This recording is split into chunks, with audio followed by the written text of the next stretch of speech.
the Mayor. Now, it's quite a large meeting, and this is the first meeting of the overview and scrutiny and the newly formed Transport Delivery Overview and Scrutiny. So both committees are here today. Both committees will be asking questions of the Mayor. Just to remind people, please use your mic so that everybody can hear. Phones to silent, and remember that the meeting is being recorded. The chair for TDOS has sent his apologies for today, but in advance of today's meeting, he had agreed that I would be the chair for it. So you've stuck with me whether you like it or not. I won't be asking a round of introductions given the size of the meeting, but when you are called to speak, if you could just introduce yourself, say what committee you're from, or what your job role is, please, at the start. And to be fair to everybody, I will try and take questions in alternately, so one from TDOS, one ONS, unless it's a follow-on question. So apologies if it is a little bit disjointed and we're jumping about from transport to the general budget. But you know, to be fair to both committees, hopefully that will work. We do have some members on Teams, and apologies to you because my back is to you. But officers here will indicate and let me know if anybody wishes to speak. Members of TDOS and ONS can ask questions on both transport and general matters. Please do try and keep your questions fairly concise, and hopefully we can avoid some statements, just because it's a big meeting and I know a lot of people will want to speak and we'll want to get through a lot of cover a lot of points. At the end of the 2 hours, the Mayor will make a closing statement, or just under 2 hours because he's got to be away. Members are to remain though, please, once the Mayor leaves. We do have another item of general business that Helen will talk us through afterwards. That is only relevant to ONS members, but all are welcome to remain for any questions. So I will now start the meeting formally and take apologies, please, Jana. We have received apologies from Councillor Mia from Birmingham, Councillor Carol Hyatt from Northampton, Councillor Vera Wharton from Warsaw, Councillor Paul Moore from Sandwell, Councillor Mayoral from Birmingham, Councillor Ian Ward from Birmingham, Councillor Dominic Nicholas from Coventry, and Councillor Nigel from Shropshire. Thank you very much for that. Sadly, we are still in quorum. We have 17 constituent members in the room. We need 20 to be quorum today. So the minutes of this meeting will go to the board in January. As was agreed at the last CA board, we will be writing to leaders of the relevant groups just to remind people how important attendance at all of these scrutiny meetings are in order to conduct the business of the combined authority. So with that, I'm going to hand over to the Mayor for his opening statement on the budget, and then any supplementary comments that Councillor Slade, as portfolio holder, might like to add to that. So over to yourself, Mayor. Lovely, thank you very much, Madam Chair. And as I think we've done in previous years, I think I'm going to keep my comments fairly brief because I know people want to get to questions as soon as possible, and I'm looking forward to that. But I think there are really just 2 comments to be made. The first is obviously to express my appreciation, actually, and pleasure that we are putting before you today for consideration a balanced budget. Obviously, there has been a lot of pressure to get to that, and we will examine, I'm sure, as the meeting goes on, the pressure within the transport budget, because that is very real, and we will want to unpick that. But the outcome of everything is that we do have a balanced budget. That would be the 7th year in a row that we are presenting that, and in the previous 6, and we're on target for this year as well, we've managed to land within that budget as well. So there's something that should give you confidence that if we put the budget forward, we will actually then enact that, which is obviously really important. And I give full credit to my colleague on my left-hand side, Councillor Bob Slade, who has guided the authority through that through each of those previous 6 years. So the 7th balanced budget that we are putting forward. And then the other point that really needs to be made, and this I think is real pause for thought and reflection, and I know that Mark Smith as chair of ARUC is very much seized of this, is actually talks of the organisation growing. Now that is not always a good thing. Many of you are working with organisations that you're working very hard to make sure they deliver value for money, and growth for its own sake is not a good thing. But where it reflects a growing agenda and confidence from external organisations in putting cash through us, it really is a very good thing. And if you just look at the numbers, the capital budget for next year, £719 million, the revenue budget 408, and everyone can add that up as well, over 1.1 billion. So this is a story of an organisation, an institution, a capability which the 7 local authorities come together to make happen, of an organisation that is being entrusted to do more. So really there is an underlying question about how we scrutinise that, definitely how we make sure we get increasing value for money for what we're doing, how we make sure we're organisationally fit for those increased responsibilities as they come.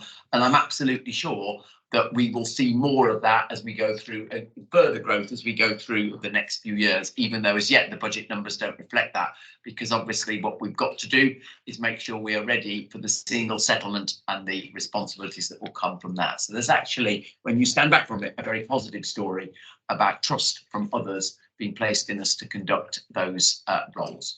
And that, in a sense, Kathy, is all that I wish to say to kick off. I don't know whether there's anything from councillor that you might want to add in as portfolio lead. Yeah, I think it's appropriate to say thank you, to be fair, to the finance team, particularly under Linda's guidance, to actually again be able to present a balanced budget, which, as the Mayor quite rightly said, we've been able to do that now for the last 7 years. I'd also like to thank leaders who have been active in the process of understanding the challenges that the combined authority faces and being prepared to come up with solutions to actually deal with some of the issues that we've had to deal with as the process has emerged. I'd also like to place on record thanks to the Mayor for some of the work that he's done on our behalf, and not least with regard to the funding that we was able to achieve when HS2 was obviously the process was changed there. And he probably wouldn't say it himself, but I think credit goes to him for having been able to bring those funds into the West Midlands. A budget is never there without risk. We've assessed the risk. We believe that this is a budget that can be delivered, and therefore we're proposing to present the budget to you at this point in time, and it will be finally sent to the Combined Authority Board in February for approval. That's all I need to say, Kathy. Thanks very much. So I'm going to open the questions out now to the meeting. You've all had some notes from Lindsay as an aid member, just to help the flow of the meeting. They are by no means, you don't need to stick to them. If you've got questions or additional questions they want to put forward, please feel free to indicate. But I'm going to kick off, as is the prerogative of the chair. So as a combined authority, we do have an option to set a mayoral precept. Do you believe that the decision not to have set a precept during the entire existence of the CA has had an impact on the stability of the budget? Stability, interesting choice of words. So I'm actually pleased that we have not set a precept thus far. And there are really 2 reasons for that. First, I gave a commitment to both my manifestos that taxing our citizens for what the CA did would be, I think the simplest way of describing it would be the last resort of what we would do, because I didn't believe that that was the additional tax was the right approach. Secondarily, leaders made it very clear, and we've discussed this as a group of leaders frequently since then, but they made it clear in the first winter of the CA, 2018, that they would not collectively support it. So in a sense, we did not have any option. And when we've discussed it every time subsequently, a number of leaders, and they haven't always been the same people actually, a number of leaders have said this is not the right time to do it. And particularly as we've moved through the cost of living crisis period, I've been pleased that we have not had to do it. Now, the second thing to say on it is that when you look at what a precept would raise, it's for where we were talking, it would be about £10 million a year. Now, obviously, that would have been helpful. And so in the sense of stability, you could say it would have been given us more. But as you can all work out, it is relatively small in the overview. So I don't believe it would have been one leap and we were free. So actually, it was too simplistic to say that it would have solved any of the challenges that we've got. Having said all that, it is very clear to me that for the next mayoral term, it will need to be considered. That does not mean I've decided we will do it. Doesn't mean that there's been a leaders' discussion around that. But I think it's fairest to say it does remain on the table as an option. And what I think I do need in the spirit of honesty to say to everybody around the table is every time we ask government for more money, and we've been pretty successful in getting cash out of government, literally billions of pounds, they come back to us and say, well, you've not exercised all your rights to raise cash locally. And it is becoming an increasingly tricky argument to make that we haven't exercised a precept at the same time as asking them for lots of support. And that's why I say I think the agenda is genuinely moving on, but it would not have been a one leap or three over the last 7 years. Thank you. You kind of went on to answer kind of my follow-up question to that as to whether it was something that would need to be considered in the future and what government's response to that was, because we have asked, a lot of government, haven't we, in terms of funding. Bob, did you want to come in? Thank you, Chair. I think it should be recognised that a precept could only be applied, as I understand it, to current mayoral functions. Therefore, as much of the deficit within our budget is in the transport area, we would have to have legislative change to allow those powers to be transferred to the mayor. Currently, the mayor is not responsible solely for transport. The ITA is responsible for transport, which in essence is the metropolitan authorities. I believe that to be the case. And therefore, we'd have to have legislative change if we were to use the precept to fill the gap, which currently is evidence to us all. Yeah, that's really helpful to understand. But I guess by freeing up one part of your budget, That's right. gives you capacity. That's absolutely the other part of your budget. So That's right. but thank you for that clarity. Okay, so I'm going to open the meeting up. Councillor Akhtar. Yeah. Thank you, Chair. Sorry for being late slightly. My name is Naim Akhtar, Council, and also Vice Chair of this committee as well. This year's budget will be balanced due to a huge revenue grant from the HS2 road, and also subject to approval 3% of transport levy. However, there is a huge gap in the transport budget. I think it's 70 to 100 million with the toll. And can you tell us how you're going to fill that gap? And also, this huge grant which is available to you, very generous grant, I wish that grant should have been offered to other local authorities which are struggling to fill their budget gap due to the high cost of living, inflation, the cost of housing, homelessness, and other social care. And Mr. Mayor, you publicly attacked Birmingham City Council when they issued the 114 section. Section 114 addressed that it's a mismanagement of that budget. But given the fact that the last 13 years of austerity, most of it, there is no differentiation between poor them or Labour. Most of the local authority projects, because the government cut their budget. So can you please tell us that in one hand you got that huge grant from the government, but the other part, your constituent authorities, for example, Coventry and Dudley, are facing a huge challenge. How can you help them to actually balance their budget? Because in Coventry, we have very robust finance. We have done everything possible in the last 13 years.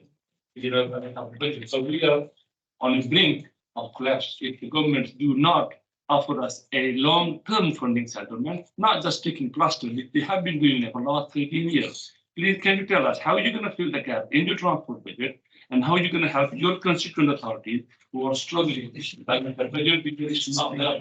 Thank you. Okay, so there's quite a lot in there. Let me try to draw out two things. And I think I'm not going to be drawn too much into the Birmingham City Council situation. I'll give you my overview situation, but we're here to discuss our budget, not others' budgets. But let me try to answer the two things that I think are very fair in there. So you are right. It balances next year because of the £28 million, to be precise, that we're using of the Network North money. Now, I'm actually pleased that we were able to negotiate this funding from government. And as Councillor Slay said, and I will use the I phrase in this sentence, that was because when presented with the fact that the government were going to cut HS2, I said to them, well, what is actually needed for us, as well as lots of capital for other things, is some revenue cash now. We got that cash on the day before, the night before, actually, the Prime Minister made his speech. And the reason I'm happy to use the I on that is it was only me in the room there at that moment, and we had to have a bit of brinksmanship to get the best out of it for the West Midlands. And I do believe that was an important thing to do. But I actually believe it's more, in a sense, it's more than that, because actually what it was acknowledging by the government is there is going to need to be a subsidy of public transport in urban areas. And actually, if you look at what's happened this year, we have actually used £40 million of our bus service improvement plan to balance the budget. So it comes in a different way, but it's actually, again, public money being used to subsidise the public transport network. And I'm really pleased that we've managed to protect our bus network. It matters to so many people who don't have any alternative. And just yesterday, we were able to tell people we've now got bus patronage here in the West Midlands back above 2019 numbers. And apart from London, I think we're the only place to have achieved that. And the reason this is important is whoever wins the general election next year, the government is going to need to recognise that public transport in urban areas does need subsidy. And so in a sense, it was our marker down on that, and that's what's now being used to balance the budget. And we've got it for a number of years. And obviously, and the leaders and I discuss this regularly, whoever wins the election, we will need to continue that conversation about some form of support, because that public transport is a social good. The second part of your question, though, is about local authorities. And the Birmingham situation, just let's be absolutely clear, and I'm not going to be drawn into lots of detail on it. I do not believe that their 114 is indicative of the pressures that everybody else is facing. It is a one-off, only Birmingham only issue of this huge number over equal pay. The Commissioner has been very clear on this. It's not what I've said, that is there on the public record what the Commissioner has said about that. What I do accept in your question is every local authority across the West Midlands is under huge pressure to balance their own piece. Since I've been doing this job, we have regularly written to government, had discussions with Treasury ministers and indeed DLUHC ministers about the need to properly support local government so we could then do our job, because we're no more than a sum of all of the local authorities, and we will continue to do that. And so I get that. I fight with you for that, and there will be some specifics fighting with Coventry on that coming up. But I do not think that it's right to say that the Birmingham situation indicates the future for every other authority. Who wish to speak? So in this order, so you prepared, I've got Councillor Huxtable, followed by Councillor Burrow, Councillor Alden and Councillor Pervez-Akhtar. So we'll start with Councillor Huxtable, please. Thank you very much, Councillor Timothy Huxtable, Birmingham City Council, and thank you for coming, Andy. Birmingham Highways PFI outline business case was rejected by the government on the basis that the cost was unaffordable because the bid didn't meet the relevant accounting rules. However, the government is instead proposing to maintain provision of highways maintenance funding for Birmingham City Council at the current level, £50 million per annum, until the end of the spending review period, 24-25. This is now expected to be delivered through an uplift for the West Midlands Combined Authorities City, Region Sustainable Transport Settlement, Correct. which you are in charge of. So part of the Birmingham Highways PFI deal was that Birmingham would provide a ring-fenced match contribution to the government. So just as the government are maintaining their existing provision of funding for highways maintenance in Birmingham, my question is, will you ask the political leadership of Birmingham City Council to continue with their level of this ring-fence contribution rather than significantly reducing their contribution as they have threatened to do? Thank you. Gosh, you're taking me beyond my knowledge here, Mr. Huxtable. But Linda's poised to say something. Let me just be clear though on this in principle. Whatever's happened with the PFI, the WMCA position on this is really clear. That we will get the money for Birmingham, just like we get it for the other 6. In a sense, it brings you into consistency with the other 6, and we will passport that money through to you, as we say, you as in Birmingham City Council, as we do for the other 6. And I consider that to be actually, if there's a supplement to CRSTS, that is completely reasonable to do that. I would expect then that if the total cash has come from government just via a different route, that the City Council would also put their contribution in to maintain the total amount that there is to be spent on city roads. So the answer is yes. But Linda, do you want to add anything just about just to explain to colleagues what we do on this that might be helpful? Yeah, so we do. So the money does come in through the CRSTS allocation to the combined authority, and we do just passport it out to each of the metropolitan councils. There is a sign off at the end of the year to say that you've spent it in accordance with grant conditions, but actually what you do with that money is entirely down to your individual metropolitan authority to decide on. Birmingham's been outside of that until now. It will simply be added on and the uplift will come through and we will dispense the money. It is my intention to dispense the money in exactly the same way as we have been doing, unless, of course, government change any of the terms and conditions of the grant. But as it stands at the minute, we will just be passporting the money through, and it would be a Birmingham decision, I suspect, to actually make sure that you match the funding that comes through with what needs to happen locally. However, that does depend on the terms and conditions that we get. So we've got nothing at the minute in terms of the conversation with government about what that might look like, how they might want to passport it, or what we might need to do with it. And we'll continue to work with your officers in that regard as we get more details. Thank you. Councillor Burrow. Good afternoon, Andy. Andrew Burrow from Solihull. My question is about the increase in the transport levy. I just want a bit more of an understanding of what would happen if you don't get that agreed by all the 7 authorities. I'm bound to be asked by local councillors. So if you could explain a bit more what might actually happen if we don't get that, that would be helpful. Thank you. With pleasure. I'm just going to ask the chair a question here. Have members of the overview and scrutiny also had the detail that went to the transport overview and scrutiny committee members of how the transport budget is made up?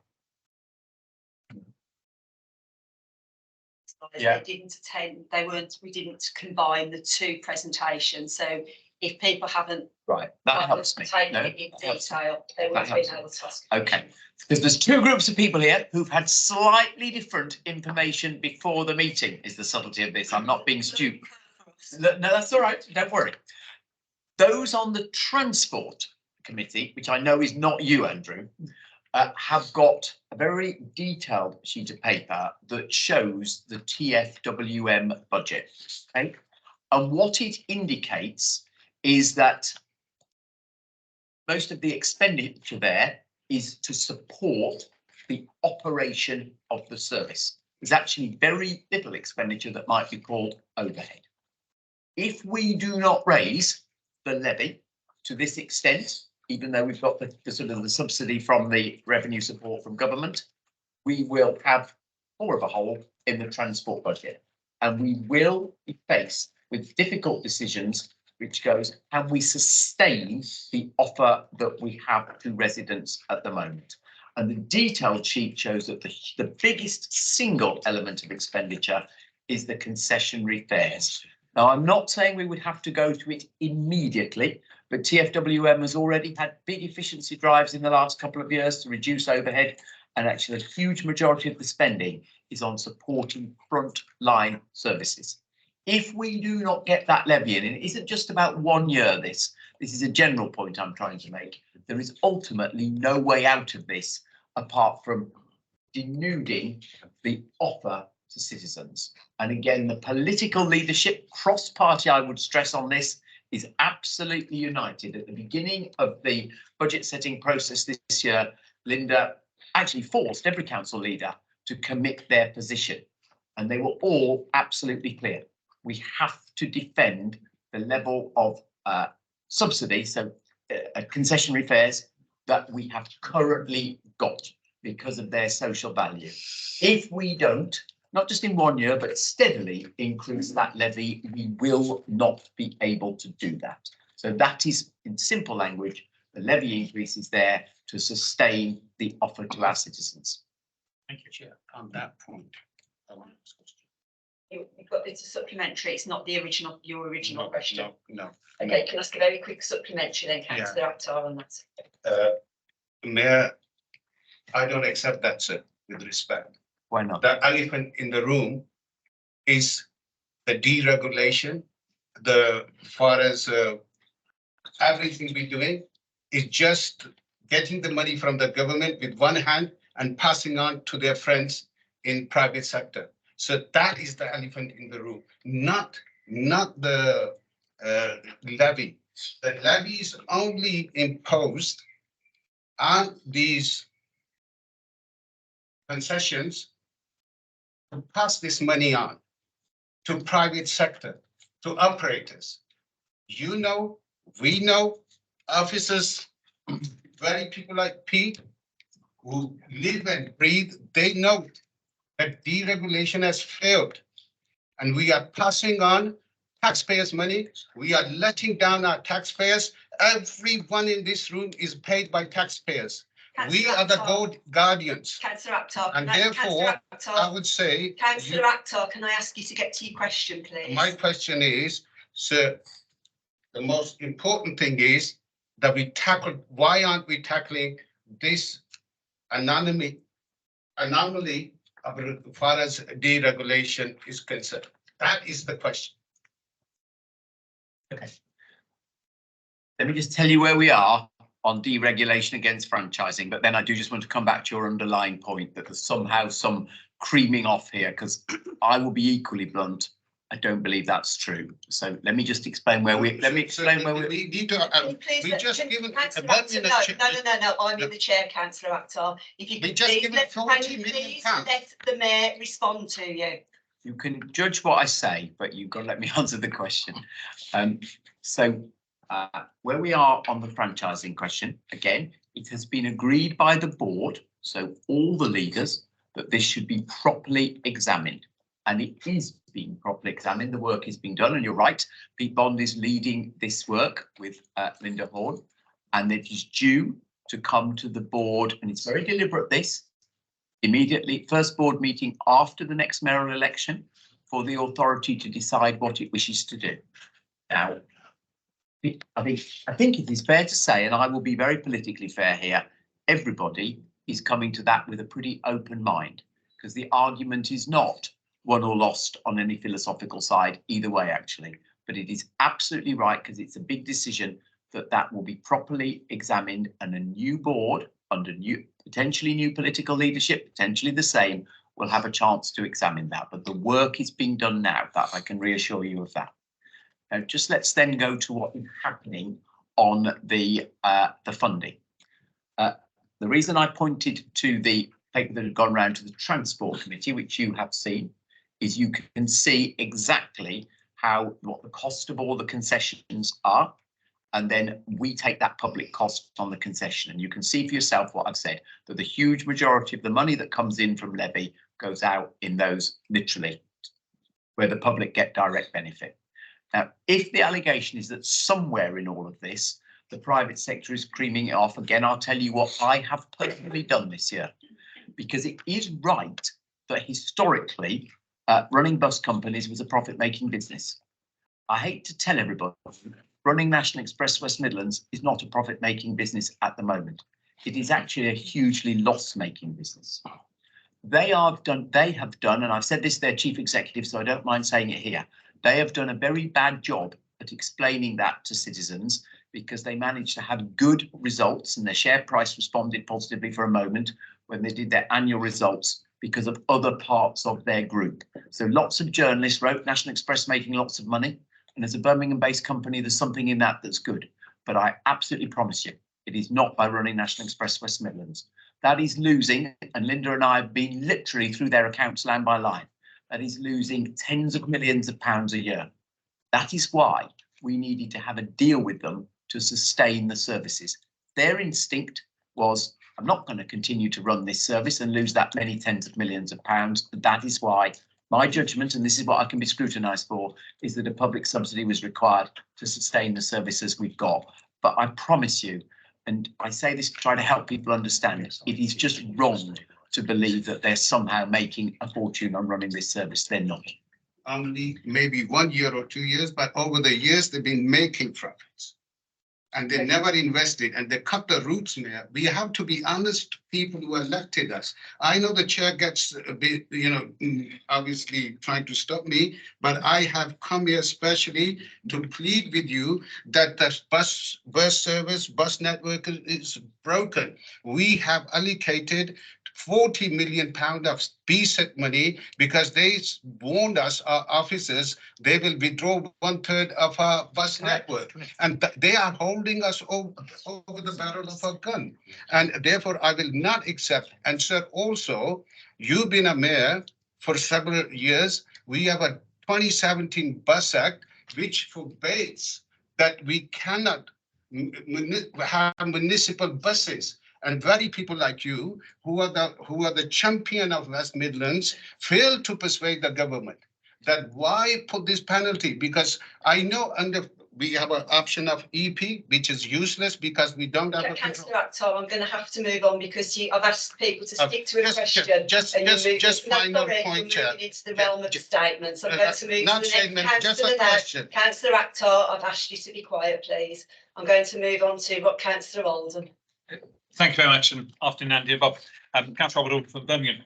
I'm sure everyone around this table, of course, would know that you can have municipalised buses if you purchase a bus company through a municipal corporation, and you can also run services if you can competitively win.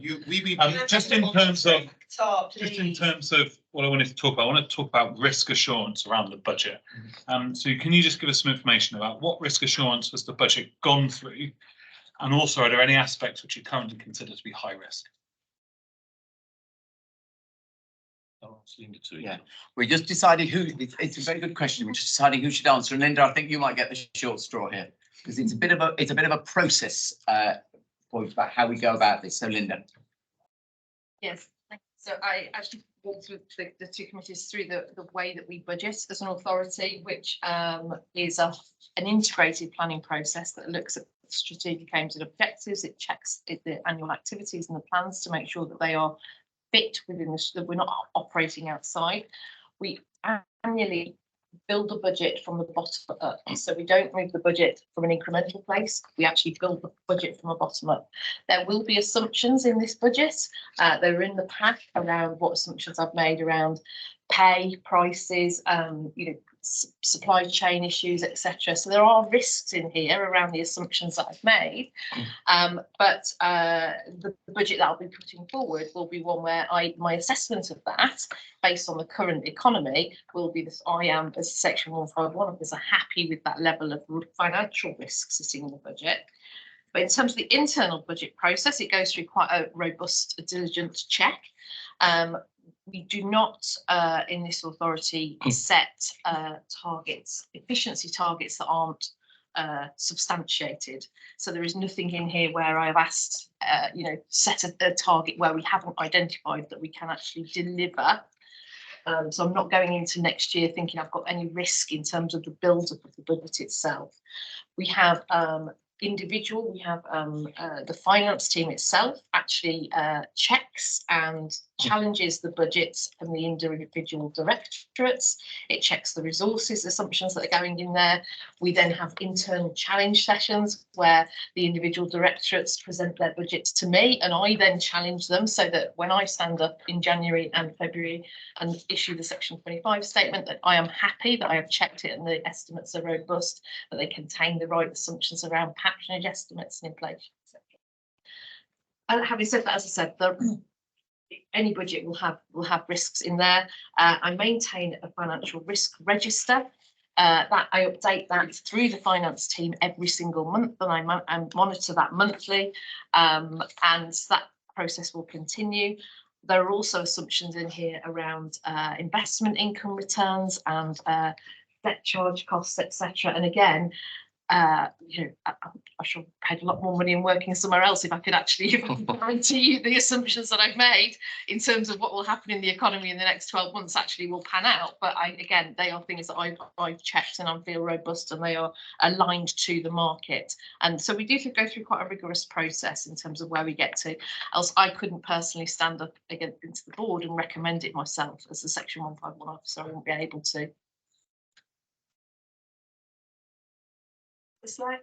Yeah, so if you look at page 12 in the pack of slides, it does show the assumptions on which the budgets have been based.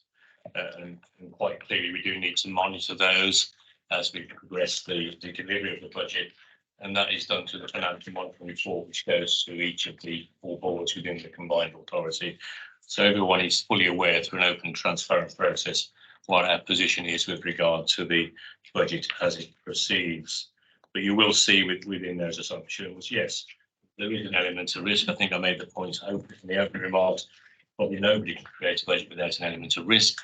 The important question is how you monitor it and how you manage it. And I think, you know, we are responsible, certainly as a finance portfolio lead, to ensure that I have regular dialogue with officers, and every other portfolio lead should. Where they have an individual budget, they do need to monitor and maintain a clear oversight to make sure it's deliverable. And we don't lose sight of the fact that we have delivered a balanced budget over the last 6 years. So I think that's a commendable record. But notwithstanding, it is tough. And so clearly assumptions have to be made, but I think that they are fairly realistic. And going back to the point that Councillor Burrows made, one of those assumptions is clearly that we can deliver a 3% levy increase on an annual basis. I've got Councillor Bateman. My question really is relating to the importance of the information we're discussing here with our passengers and indeed, right, you know, public transport and running buses, trains and trams would be great if it wasn't for the passengers. And so we need to remember that everything that we do around here relates to people's connectivity and the ability for our public transport schemes to support other parts of our town and cities, including the retail, including schools, including markets, and including National Health Service. All of that have a role or a place of interest when looking at how people like us make decisions on budgets for their public transport. I heard the argument about the politics. And the politics in relation to the way we go forward will be sorted out, perhaps even at a higher level than the West Midlands Combined Authority. But we do have a say in how we develop our towns and cities. We've gone through 2 years, Mr. Mayor, under COVID, which has denuded all of us everywhere of our traditional retail, our traditional manufacturing jobs and the like. There's been all sorts of changes made. It's starting to come back. I would hope when we discuss about the transport level, we understand what concessionary fares do. Without the concessionary fares, then the other people that do not have cars will be paying higher fares for less service. Concessionary fare creates the building for everything else on top, including the investment in new buses. And it doesn't matter whether it's the private sector or the local authority, you will be facing the same cost. I've been there, I've seen it. Concessionary fares are so important in maintaining retail in your towns and city centres, and it's absolutely crucial in being able to offer people the opportunity to get to jobs, normally on the outside of cities and estates. And you take the concessionary fare. Can I just actually get to your question? Concessionary fare. You understand that taking the concessionary fare out will have that impact on the rest of the conurbation and its manufacturing and retail. And how are you working with the leaders to make so that they fully understand and are able to reflect their concerns back to you? Yeah, it's a great question. Thank you. And it's lovely when a question is asked that I can give a one-word answer to, which is yes. That doesn't mean I'm going to shut up there, but I can be categoric that the evidence is this is obviously a budget I, through the board, have presided over for 7 years now, and we have defended the concessionary fares at every turn. And it's why we present the hole in the transport budget and then say we've got to solve that, rather than do the alternative, which is unpick the fares, which reduce unpick the concessionary fares, which at least in the short term would reduce the budget deficit, but it would be the wrong thing to do. So I can be absolutely categoric about that. Your point about the leaders, it is exactly why we started this process by ensuring that all of our leaders were in exactly the same position, which they are. That was really heartening to me, actually, because it's been a sort of principle of how we've approached this for a number of years. So I can be absolutely clear on that. I don't want to tempt fate here, but Pete Bond will confirm with you that we have got through this bus service improvement plan. Let's be honest, most of this concessionary fare is about buses. Yes, you can use your passes on trains and trams as well, but the bus is the real workhorse, particularly for communities, as you say, who don't have any alternatives. Pete will confirm that we do have cash, which is separate to this budget that we're looking at, through the bus service improvement plan, for us to be able to think about how we do drive patronage, bring new facilities in, could even be with new routes where we've got changing work patterns, for example. So the positive thing about that is it isn't just a defensive game. We've got some opportunities to be creative in how we want to use that, hence what we were talking about in the press on Monday and yesterday about the passenger incentive pieces. But the answer to your question is one word, yes. Yeah, of course. Yes, sorry. And that's a really important point. Through the negotiation, the bus service improvement funding, we brought in an extra £16.4 million to actually look at enhancing and improving some of the services. I know certainly some members around here will be very conscious of the need, particularly in some of our rural areas, to try and support the network there, which is not great. But equally, I mean, Councillor Bateman, who I know extremely well, a great advocate for public transport, you know, it is about economic and social value at the end of the day. Some people have no choice, others do have a choice. So, you know, bus is very important, and patronage, quite clearly due to COVID, has struggled. It's starting to get back, but we mustn't lose sight of the fact. And I'm pleased to say, just to confirm what the Mayor said, some of our leaders have made public statements at the board that they do want to ensure that we don't see a managed decline in public transport service in the West Midlands. And I think that's quite a significant statement for them to have made. Pete, is there anything you want to add into that? Yeah, just to firm, I suppose, taking into account, we understand that there have been challenges around COVID recovery, but given that we are nearly up, as the Mayor referred to earlier, to the levels of patronage seen pre-COVID, and actually those additional sums of money that are talked about, I think is one positive thing to be reflective on in this as well, in our conversations with government, that we are perceived and seen here in the West Midlands to be looking at some of those innovative opportunities in a very collaborative and supportive way. And I think that is also helping to see some ongoing support that we are managing to put into the West Midlands. So there are some positive elements from government in terms of additional money coming through on how we expend it properly. Thank you very much. I'm going to bring Councillor Rainbow in now, because you've got a question around the autumn statement, haven't you, Councillor Rainbow? I did. I think some of it's already been answered, to be honest. My question was sort of going back to the medium-term financial gap in the budget and what's been done to plug that. I'm kind of conscious other questions have sort of covered that already, but I was keen to understand whether the autumn statement or any other pieces of stuff coming from government or elsewhere would help to plug that.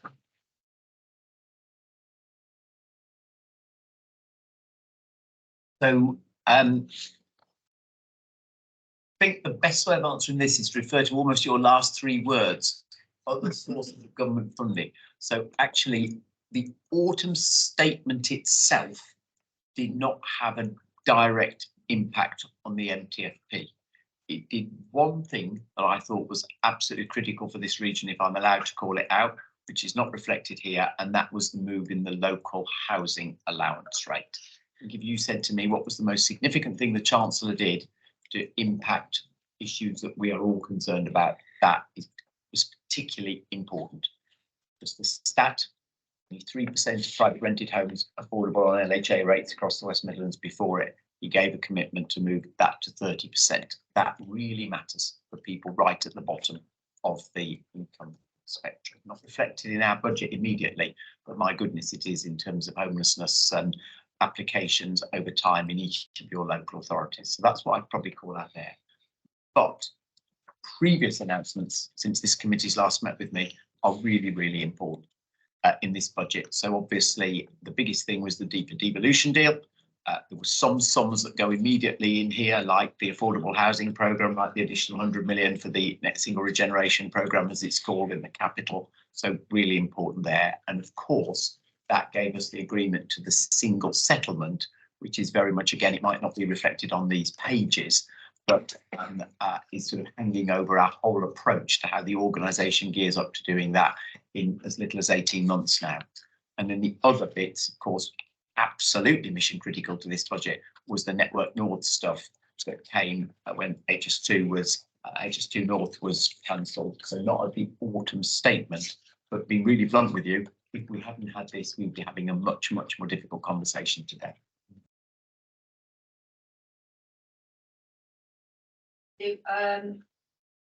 Amanda Tomlinson, who's our voice of business, reflected onto the overview and scrutiny committee.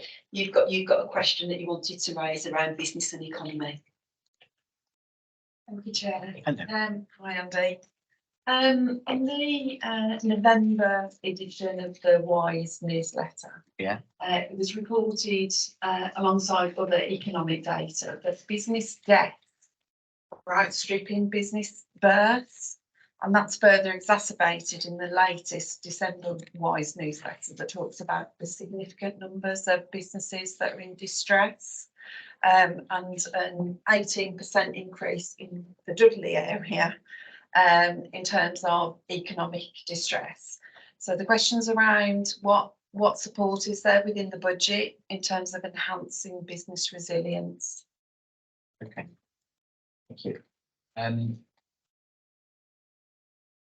Not in our budget, but again, just to call out something that we as an organisation were lobbying hard for and the Chancellor responded to. And people say a lot of the businesses at risk are high street hospitality. So obviously a really important thing, which again, I was pleased to see in the autumn statement, was the extension of business rates relief, 75% relief. When I would talk to things like the FSB, they would say this was something we had to get at this budget because that was all due to end this April. So I do think that will make a real practical difference in sectors that are still with consumer spending under duress there. More specifically about our budget, the thing that we have been able to do, and I will use the word, I think pretty successfully, and others can challenge me on that, is this whole question of the business growth West Midlands being born and then putting a coherent offer together. So let me just explain what I mean and why this links to this death rates of businesses. I think, by the way, the data slightly improved. I think it was one freaky month where death was worse than birth. I think I'm going to go away and check that and come back to the committee because I'm not sure that was absolutely the most accurate piece. But the underlying point is right, that we have a much higher rate of business. We have a good rate of business birth here, which is great. We also talk about startup capital, but we have too high a rate of business death, about 9% higher than the national average. But one of the things we're trying to do specifically on that is through Business Growth West Midlands. And the idea of that is one single door. And then whatever business you are, you go through that door and the advisors can point you the right way to whatever type of support you want. Particularly included in that is the support for growth. Because one of the things that really scuppers small businesses is they don't get the next funding round at the critical moment. So we are funding through the Shared Prosperity Fund, our investment readiness programs, for example. So it's targeted at exactly that problem. And whether you're a business that's looking at high energy bills, what we're doing through our business energy advice service, whether you're thinking about whether you might be able to export to grow your costs, the export advice service. The simple idea is that the first time everything is accessible through that one door. And just again to give you a stat, because I'm quite proud of this as well, we were given £42 million through the Shared Prosperity Fund to run these programmes. And we've actually got, by leveraging some money that we control for other government funded programmes that would historically have been separate, we've got that now to over £200 million of business support services, all accessible through this single door. We do actually need a lot of help in getting this message of good work out and about. We've not done a good enough piece around that. So that's the next stage of this, that some of the early companies that we've helped, we do sort of case studies with them to get the message out about what is there. But that is directly as a result of that Shared Prosperity Fund money coming through.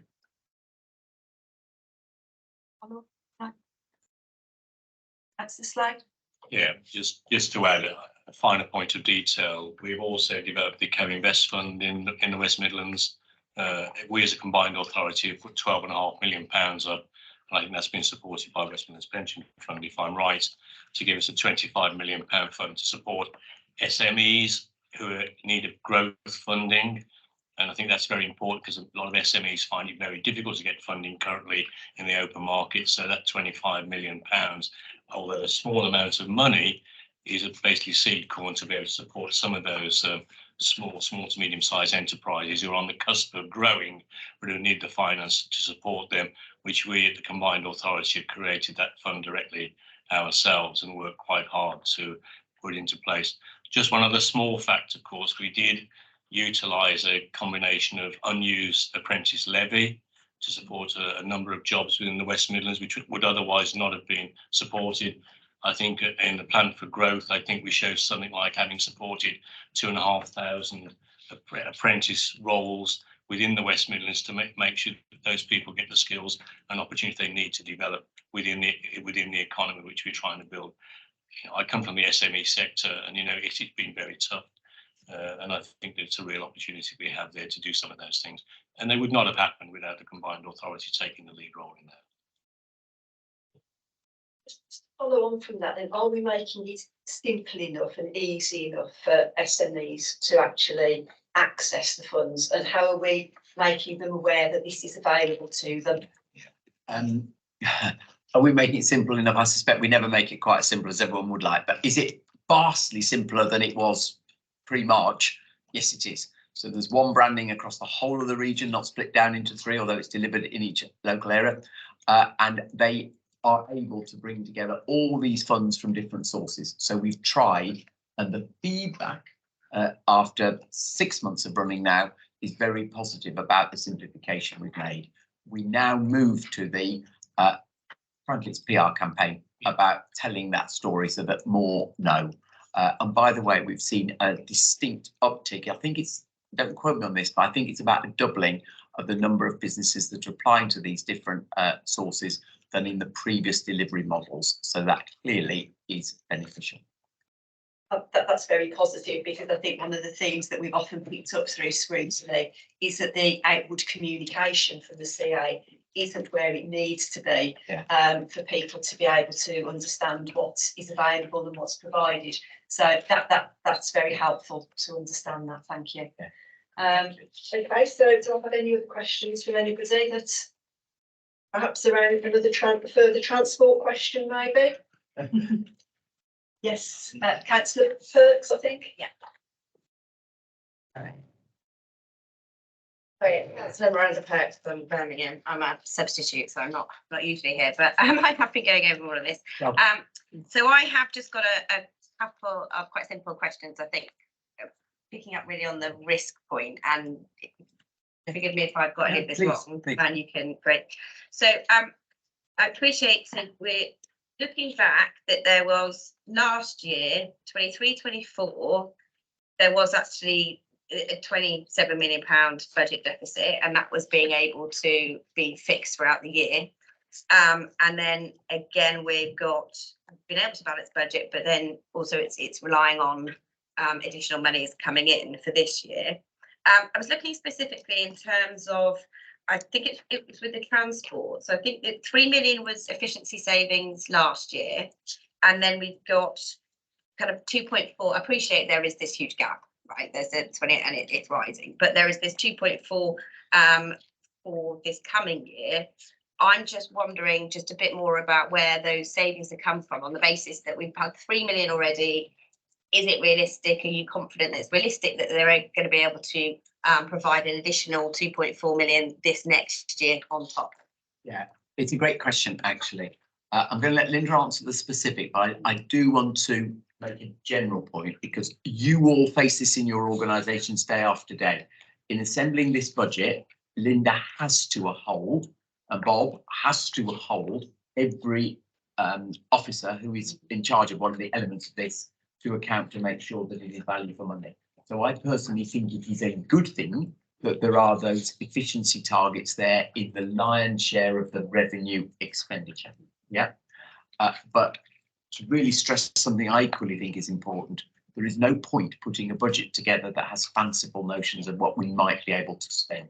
So I think that's the sort of balance that we're trying to find. Put in efficiency, and I tell you, some of our leaders, and I'm going to call one of them out, Councillor Mike Bird, is ferocious over this. Expect us to do that, but we are not putting heroic assumptions that can't ever be delivered in, and that's why for 6 years in a row we have delivered on the nose to the budgets that we've had. But Linda, just pick up where you think, why you think 2.4 is reasonable this year. Yes, thank you. It is a good question. It could just relate back to my original statements around the risk. So, and I know those of you who've attended the committees that I've spoken to you, actually, as we referred to earlier, 94% of the transport budget goes out on frontline local policies, statutory policies and network operations. So actually you've got very little room to actually keep continuing to squeeze the business. The details of the 3 million delivery are in and reflected in the financial monitoring report. So there's a copy that's circulated, the November one. The next one will be in January, which is should hopefully give you the confidence that I'm confident that we are delivering the 3 million this year. The reason why it's in here as a one line at the minute is because, as I said earlier, we deliver the budget from a bottom up.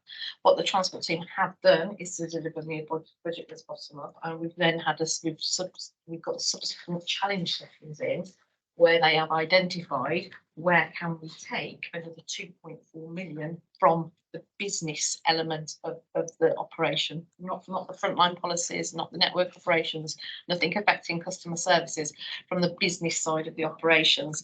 Now, I have an outline plan at the minute. That's an internal plan that I've been working up with Anne Shaw as the Executive Director for TFWM, and Pete and the team, etc. That will come from we have significant opportunities around some contracts coming up around procurement. We've got big contracts coming up around sort of cleaning, maintenance, and some power supply, etc. The inflation's dropping on some of them in terms of the supply chain, and then obviously we are also, and again I've sent something round to the committee on this around our more effective use of contingency workers. So again, that's about actually targeting a more effective way of managing our staff resources, which means actually I'm targeting specific efficiencies in terms of staffing costs as well, without affecting frontline delivery. So at the minute, while the details aren't here, I am confident that I've got a plan that I'm confident that they'll be able to achieve. I do have a Yeah, you can, sorry.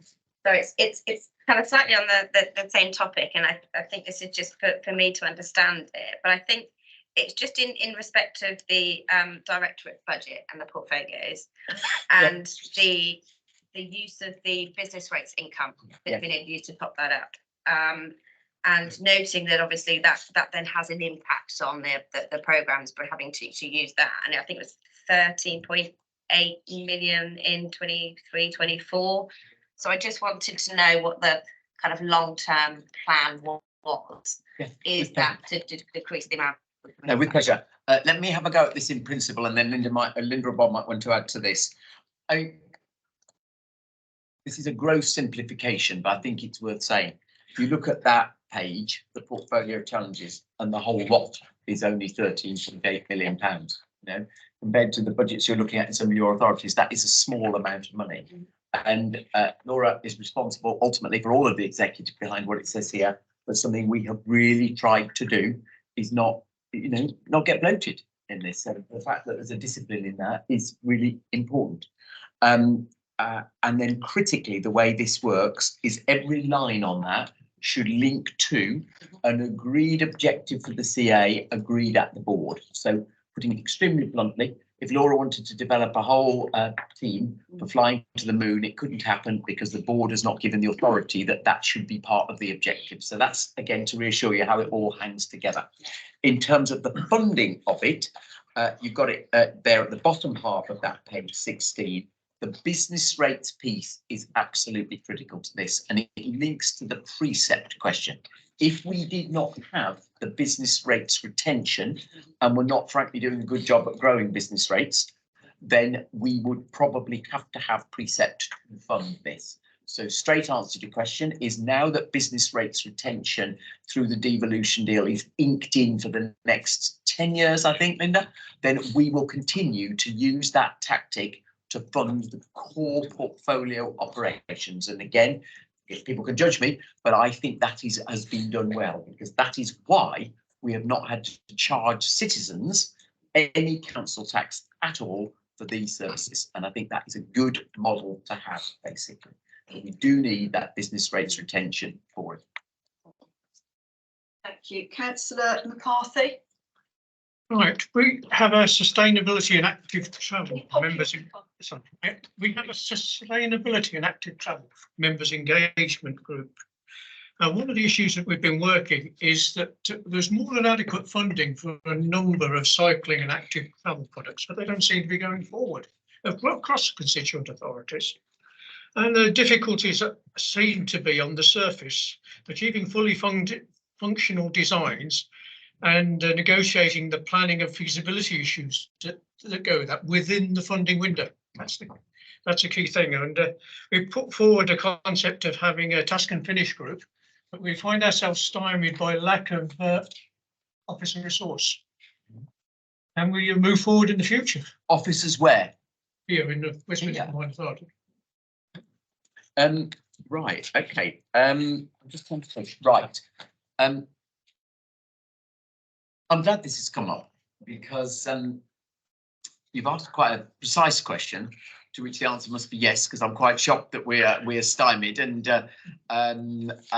Adam Tranter, who works directly to me as Walking and Cycling Commissioner, would be horrified by that.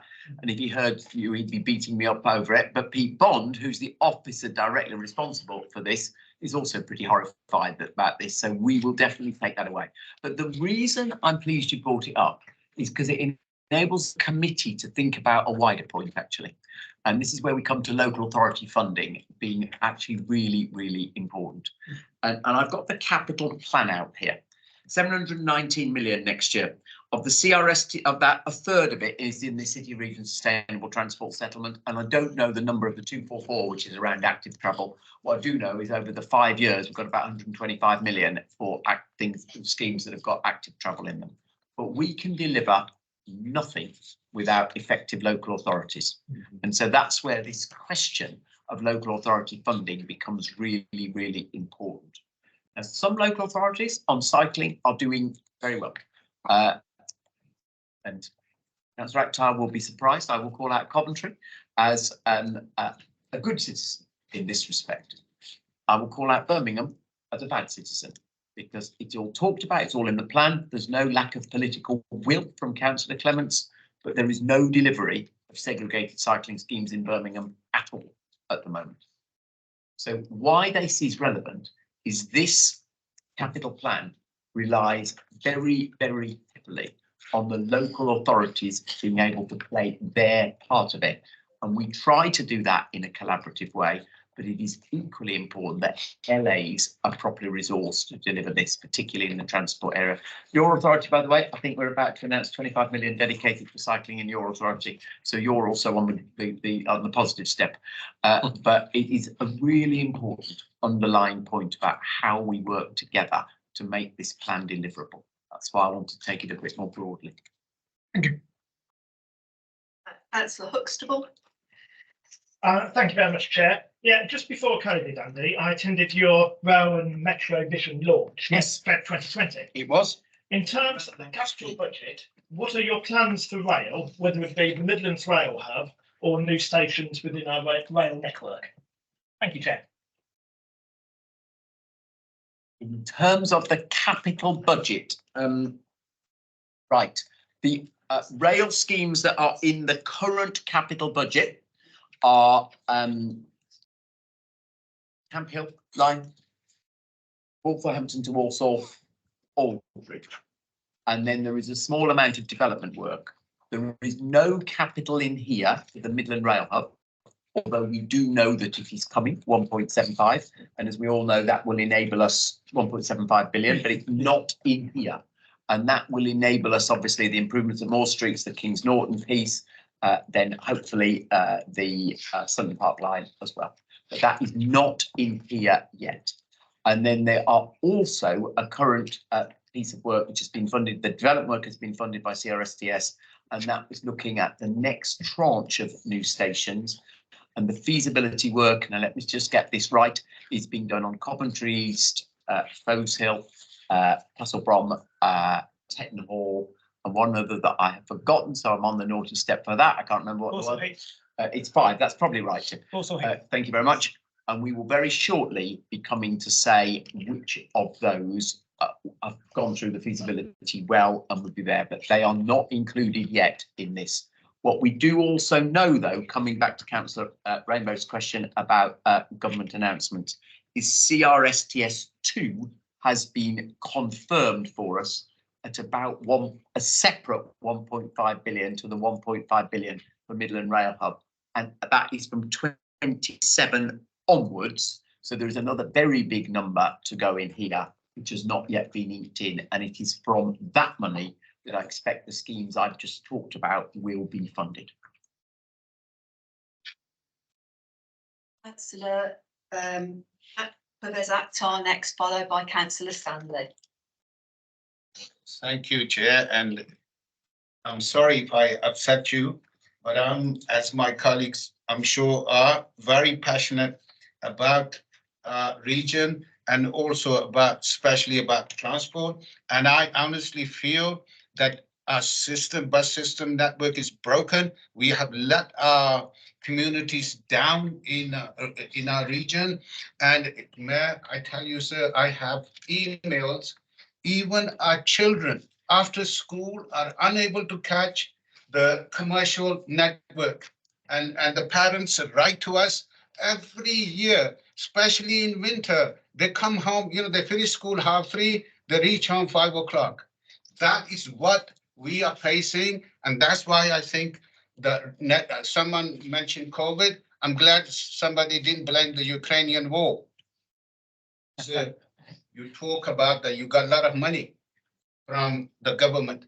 I don't believe that. I don't accept that, because we had massive cuts as far as our local authorities are concerned. And my colleague raised the point that what have you done? What representation you made to the government, and what is the outcome? That's one question. So my friend Albert said, that we have a right for municipal buses.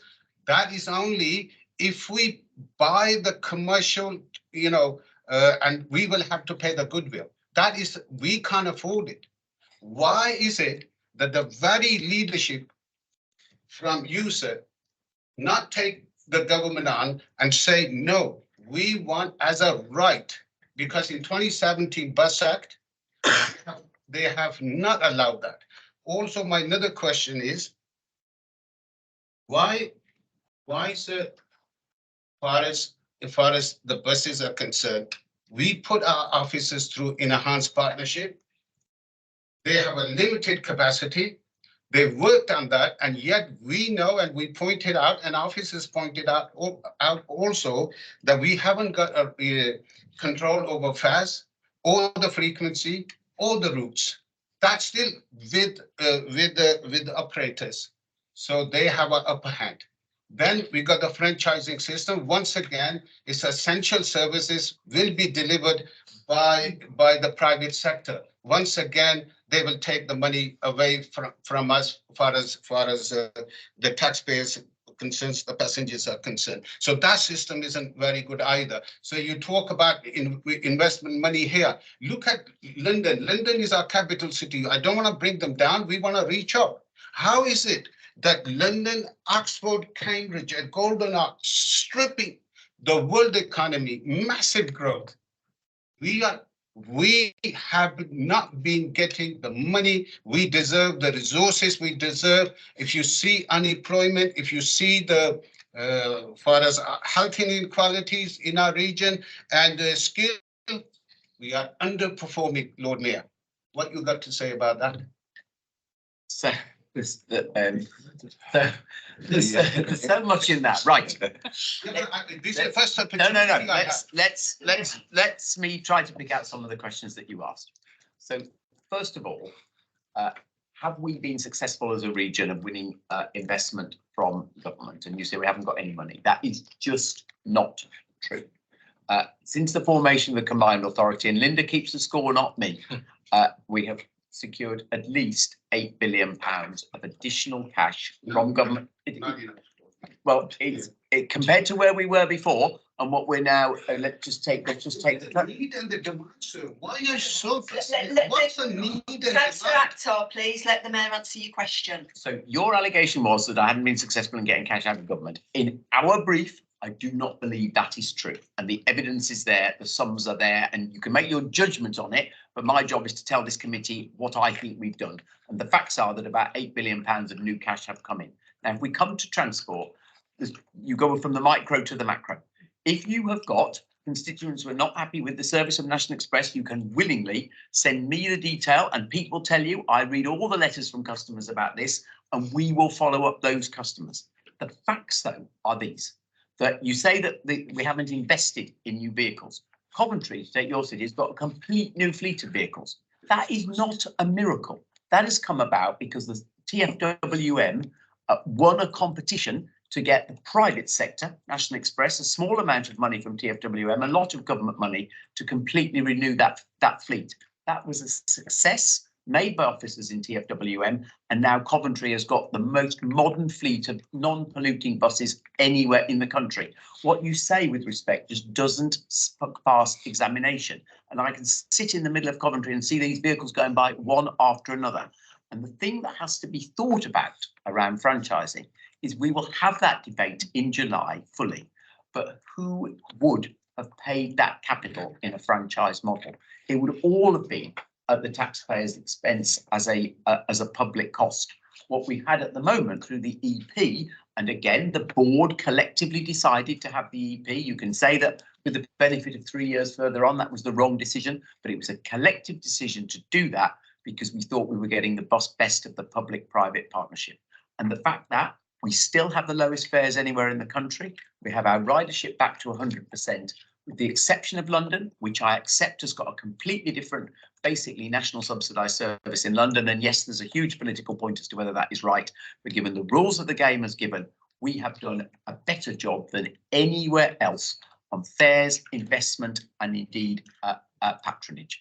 And again, I will stand be scrutinised on that. And I have made it my business to argue directly with the Secretary of State for Transport for the public subsidy that was needed to achieve what I've just described. So honestly, that's how I see it. Just a quick point. Very quickly, because I've got Councillor Stanley. One more thing I want to point out to you, the money we got now due to HS2, we lost the speed, the capacity, the growth, the leveling up, the whole agenda of HS2 has completely decimated our region and the north. And the money we got is incidental because of that failure that we got the money. So, and far as local authorities are concerned, we are taking a massive hits. We are losing our services, as you know.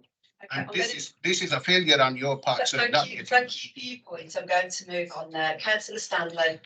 Thank you, Madam Chairman. Mr. Mayor, one of the things that concerns me is that there is nothing in life free. Someone has to pay for it. Now, if we come back to the situation that we've already spoken about as regards to concessionary passes, what do we do to improve the use of them? Because we have to pay for them, but I do believe there's quite a lot of not using them because they're free, they have them and they don't put them into use. And I've done some research for you to find out why they're not using them. And that is because the bus service at times becomes very unreliable and that you can't count on it. And they can't afford to stand outside in cold weather or get wet through, etc., etc.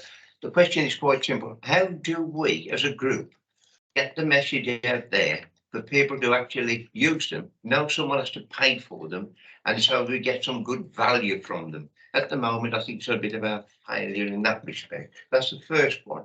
I want to follow up on the comments made by Councillor Oxtable on whether this act about railways and metro.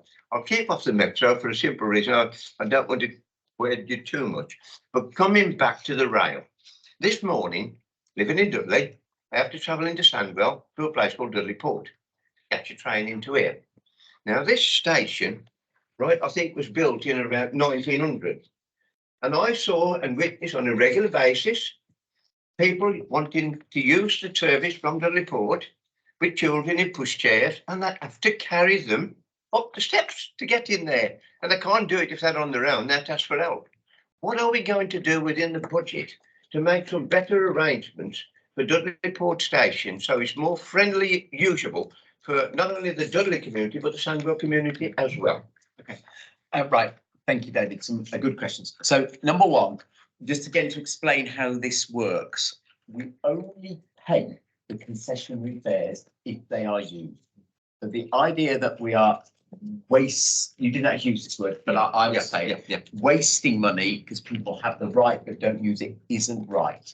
So everybody is given a pass, so it's there for them if they want it, but actually the operators are paid on what service is actually taken up. So there isn't like a cost of each pass being issued, and that's often not understood. So you can be reassured that the authority is not wasting money on that. You are still right there, that as Councillor Bateman said, it would help hugely the economics of the whole system. Correct. If more people entitled to a pass were to use it. Yeah. And one of the most important ways of achieving that is the reliability of the service. So I fully accept that. Yeah. And although I have been quite defensive as that bus piece today, the thing I would fully acknowledge is the reliability is not good enough.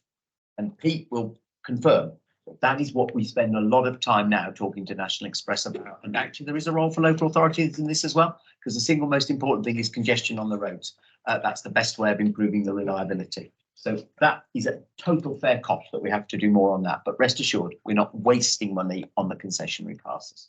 Now, on the second point, Dudley Port, I'm going to tell you something you will like, and then I'm going to have to get someone who knows more about it than me to give you all the detail. Included in the capital sum, I think, Linda, 2.5 million of upgrade of Dudley Port Station. Because of it is going to become an interchange with the new metro line. Yeah. Exactly what is going to be done at Dudley Port for 2.5 million, I can't remember, but we will willingly get you a separate briefing on that. But we are definitely, I acknowledge your point, it's not good enough, and we're using the metro arrival to be the catalyst for improving that. Thank you. The perks. Sorry, I've got another one. It was just actually thinking when you were having the discussion about councils having to do their bit. Yeah. And there is a point for me.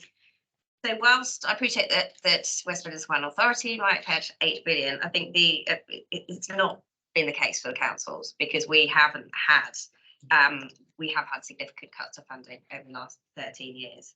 And also, you know, I'm Birmingham City Council, I'm Labour councillor, and taking aside equal pay and Oracle, we've had deficits because of the pressures on our services that are going up.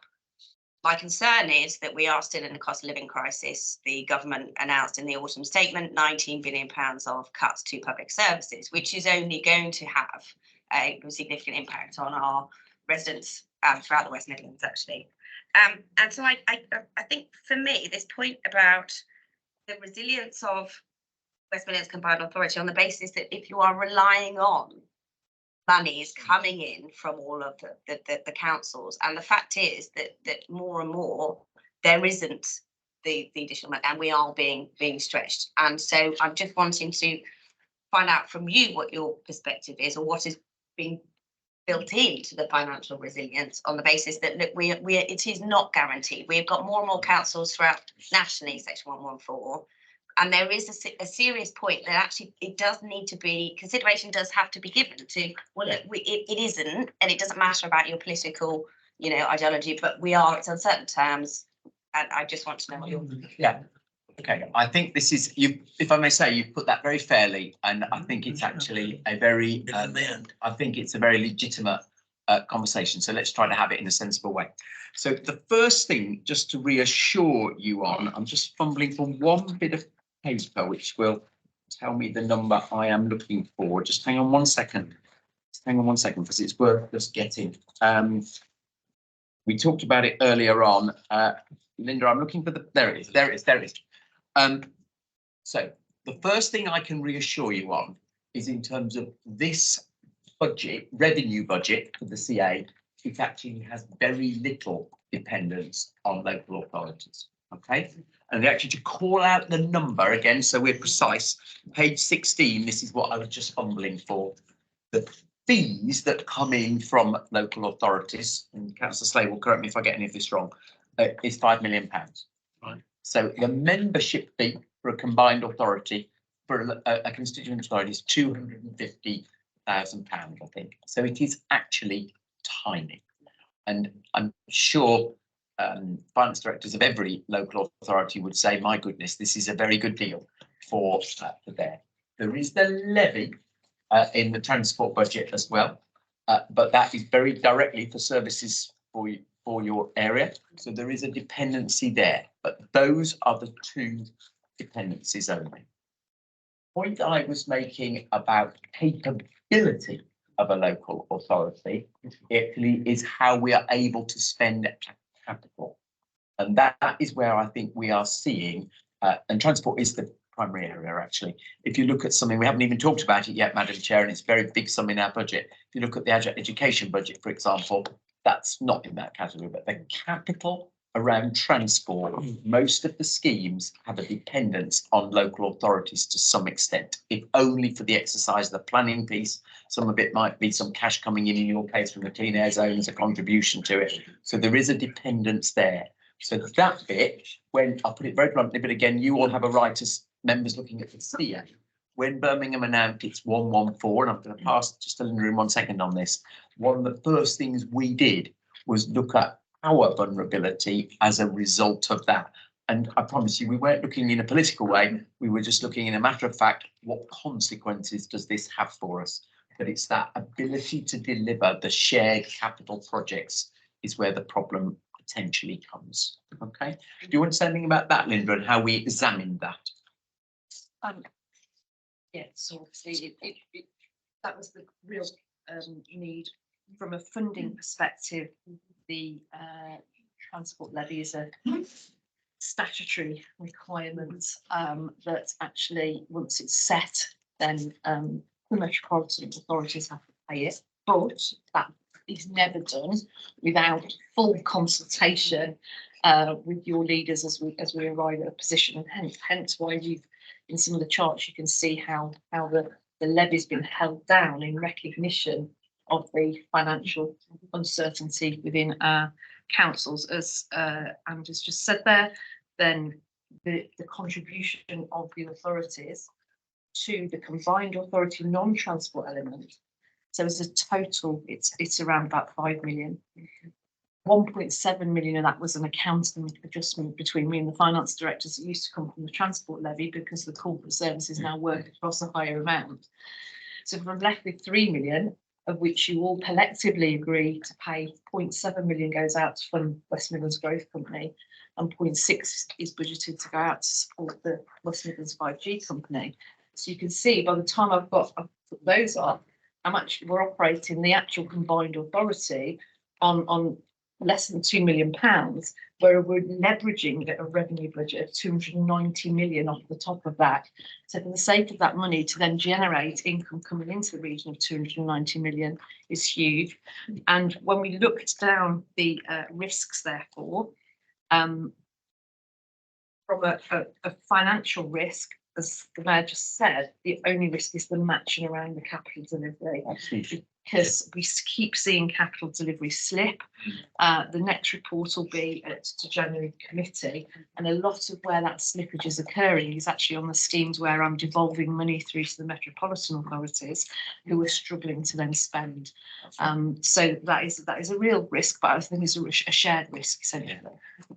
And then just the last part of this jigsaw is where this then links back to the question that Councillor Akhtar tried to ask me right at the beginning, is we all get the fact that your revenue situation impacts how you are able to spend, I'll call it shared capital. Yeah. So that isn't shown in our accounts. What's in our bit is our capital and a tradition of capital underspend, because local authorities find it hard to, I'm not being critical, it's just a statement of fact here, just do what they should be doing. Yeah. So that's why it is important that we work with local authorities to try to make sure you get the right funding settlement. If I may be cheeky though, just have to be careful we describe this accurately.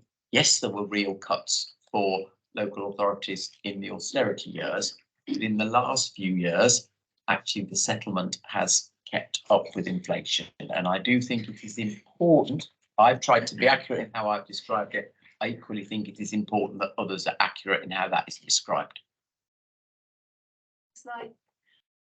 Just a couple of points to add.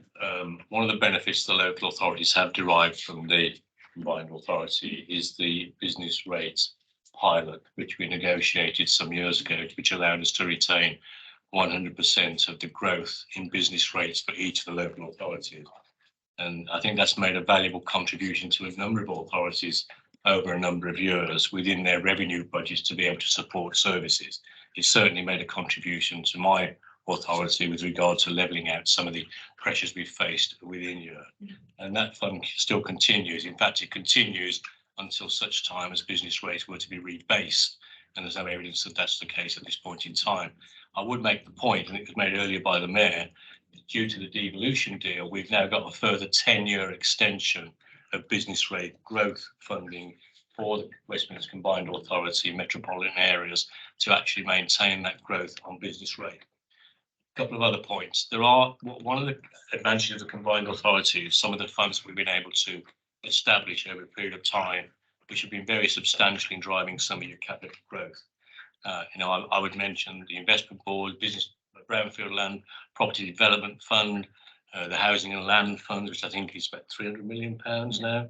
Housing and Land Fund, which people have been able to tap into, each local authority to generate new housing opportunities. The Revolving Investment Fund, which has invested quite substantial funds in new commercial operations within the West Midlands, and the Commercial Fund itself, which again is available to local authorities. And to be fair, that's one of the attractions that brings local authorities into the Combined Authority, that they are able to access that money through application, normally for development within their own area, which they can't fund themselves unless we as a Combined Authority give them the funding availability to do so. The Brownfield Land Fund is a classic example, and certainly Birmingham have actually received substantial sums through developers, I accept, to be able to open up sites which they would not have been able to do through commercial loans or other means through the commercial sector. So we've been able to facilitate. And if you did get the dashboards and members here to see what those funds have done, you will see how many jobs have been sustained or actually increased the number of jobs, how much business rate has been increased over the sectors. And we have got the figures. I haven't got them with me. I looked for them today, to be fair, of how much each local authority has benefited for some of the use of those funds over the years. The Combined Authority has been in this. I think Linda just wants to come back on that, and I'll bring you Councillor Akhtar. I just wanted to clarify the point. So in terms of the region, in terms of the cumulative gain for the 7 metropolitan authorities as being part of the Combined Authority and therefore participating in the business rates retention pilot. There's been a cumulative gain of 274 million ever since 17-18. So that's the scale of the gain that we've had in the West Midlands since the combined authority was formed, just from the business rates retention. That's a laptop. Thank you, Chair. Very quickly, Bob mentioned the business rate retention. Yes, it helps us, to improve our services. But if you compare to the overspend in the local authorities on the housing and homelessness, on our social care, children's services, only last week we've been told one child, we spent 80,000 points, not all look after children, but special needs children, 80,000 points. I mean, why we let this happen? The people making money out of these vulnerable children. I mean, government should have stepped in and tackled these issues. So 2010, we were spending 35% of our budget on adult social care and housing and homelessness. We're spending 70% now. So that business rate is actually dropping ocean. I think I'd just sort of make an additional comment there that at the moment it is most definitely a provider's market. When we talk about children's social care and adult social care, and you're quite right in terms of legislation needing to control the spend, because it becomes completely unrealistic and unmanageable for all local authorities. So I've got a couple of questions for you, Mayor. One is around the cycle hire scheme. This is picking up a question Councillor McNicholas wanted to put to you. And I know that Councillor Bird has spoken to both of us about the sustainability of the cycle hire scheme. So, I mean, do you consider that a region-wide cycle hire scheme is financially viable and sustainable in the long term? Yes. No, I'm not allowed just to give you one word answer. So let me just explain why the chair asks that, because I think it's entirely fair and we need just to unpick it a bit. It's not a profit-making scheme. And there is a subsidy effectively on every bike journey. So the question really is that the right thing to do? And why I was so robust in answering it is, yes, it is. I mean, the cycle hire scheme there is for a number of reasons, isn't it? Number one, it's there for fitness reasons, to get people to get people to cycle rather than not. It's to get people out of their cars. We know that some people are choosing bike hire rather than short car journeys. And it's also there for net zero reasons. And all those things were in the original board paper. We hope to make it more close to break even in the original board paper. We're not there, and we will go back to the board in January, I think, actually, to present the latest numbers. And it will basically say that a small subsidy per journey is required to sustain it. But I do believe that that is the right thing to do in the context of the total picture. Thank you. Councillor Andrew Burrow. I'd like to ask a non-transport question. Good. I just want to check that there is money in the budget that will enable people who are currently in, let's say, low-skilled level 1 kind of jobs to get out of those jobs and get into apprenticeships. And I know you were involved in a case in Solihull Borough recently, but there is a disincentive for people to do that, because if they come out of minimum wage job, the first year of apprenticeship for a young person ends up on lower pay. And if you're unemployed, you get some help with transport. Historically, you've not if you were employed. But as a region, we want to upskill everybody. Is there money to actually improve the chances of us getting some low-skilled people, but employed people, upskilled to level 3 mechanical, electrical kind of jobs? Yes. So I'm very pleased you've asked this question, because this is a huge number in the budget, big responsibility that we've not talked about yet. So if you look at page 16 at the portfolio page, again, the expenditure for, I'll use this year's numbers actually, because it's there for this year, is 181 million we're now up to for the skills and training piece. When we started this in the first year of devolution, I'm racking my brain. I think it was about 140. Yeah. So we have moved, we keep increasing this. And that's partly because we can demonstrate real success. And the critical success factor, you could say we should choose more broadly, and we do, of course, have a number of things, but the most important one of all that we measure ourselves on is the proportion of people, exactly to your question, getting to level 3. Because I might make myself slightly unpopular for saying this, getting an entry-level level 1 qualification is probably not going to give you a good paying job in the future. And if you stand back, and Councillor Akhtar was trying to take me to this earlier on, if you stand back from the economic performance of the West Midlands, one of the big issues is the number of people in low paid jobs. Yes, they're in work, but it's low pay. And so our underlying point is we've got to use more of our budget to get people to better level of skills and actually therefore higher paid jobs. And the stats on that are really encouraging. There's been a 6% improvement. Actually, I need to be more precise about that. The number's gone from 49 to 50, we'll get to right minute, from 53 to 59%. So it's an increase of 6% of the proportion of people with that level 3 qualification since we have been responsible for this. And given most people in the workforce are the same as they were 6 years ago, I consider that to be really pretty encouraging progress.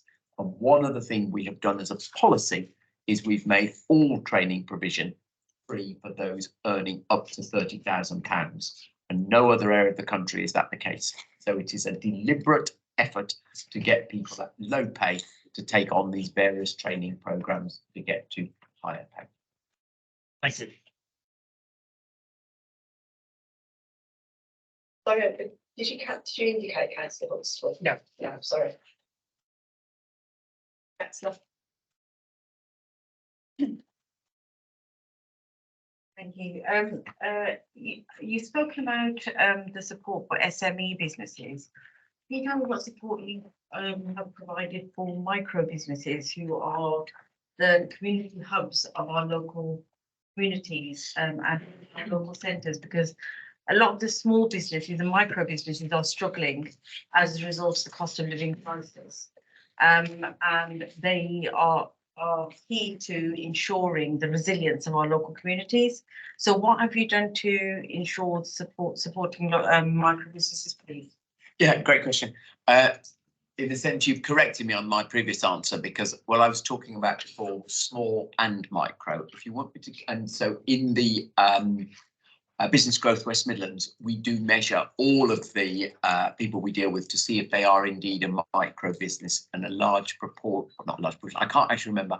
I think it's about 50% would technically be described as micro and technically be described as small. But that, again, the whole idea is to make that one single door available for them. And to be really clear, the micro businesses are exactly those who can't have the individual expertise over all the different subjects, hence why that's particularly valuable for them. And also, if I think particularly of recent founders and some of the structures that are there for them. So if you want, I'll get you that detail of what proportion are micro, but exactly the same offer, really. I'm sorry to take us back to transport there. But I've got one last question that I wanted to ask around Metro. Yes. So I know we had some significant come in on the back of the HS2 deal. Can you confirm whether both projects, the Wednesbury to Brierley Hill and the Birmingham East side, are now fully funded as of today, not taking into account future possible inflationary increases? Yes, but so let me just be really precise on this for you. The Wednesbury to Brierley Hill still being done in 2 phases. Wednesbury to Dudley to open autumn next year, fully funded. Always was. Brierley Hill, Dudley to Brierley Hill, now fully funded.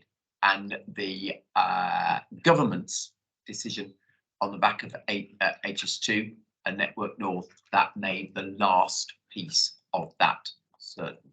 Okay, so that's clear. I don't think we want to detain all the committee on this, but there is, to be, for the sake of absolute clarity, there is still just a little nuance about the deal with Dudley on that. And I think as a Dudley councillor, you will know that. But basically, yes, fully funded. And Isidra Dudley was generous enough at the last board to acknowledge that. So that's great. Then Birmingham East side, it is fully funded to do what we are currently intending to do as a minimum, i.e. to the Clayton Hotel. And of course, we've already laid lots of track for the future. But exactly what the piece through the HS2 station will be, that is still subject to discussion with HS2.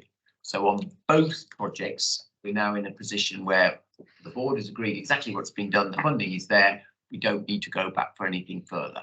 But the final part of the east side, that will, when it's clear with HS2, still need all to go through the detail on that. Do you have any final questions from anybody? Yeah.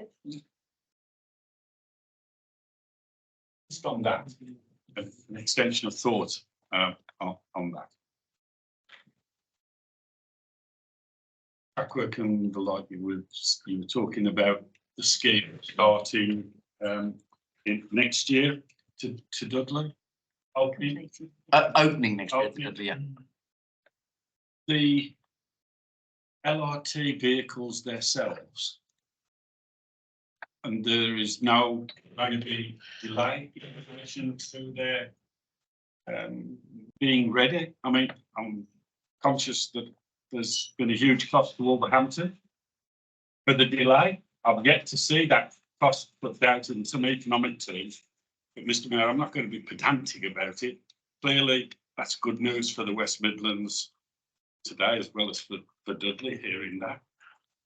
But I certainly would like to see some work around the actual in relation to the trams, and also to the costs maybe that have been incurred for local authority and the cities when they don't appear on time.